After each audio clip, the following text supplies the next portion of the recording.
It was a real honor for me to go to Turkey to meet with Mr. Oktar and to meet with the folks at A9. I not only got to visit with everybody in the studio and meet them there, but also we got to socialize together and have meals together. And so it was really great to get to know Turkey and the folks involved with A9 in a very personal way. My views on Islam as an American Christian can be influenced by the media in this country and how Islam's been portrayed in recent years, but I come from a little different perspective in that I lived in Africa for 12 years in the northern part of Nigeria, and it's an area that is predominantly Muslim.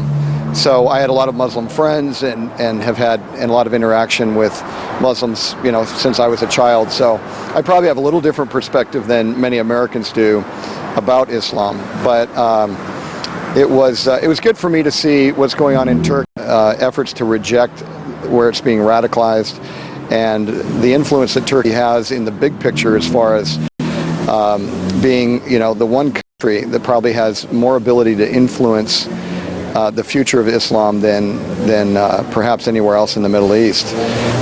That was something that I learned in the process of my trip to Turkey. Thank you.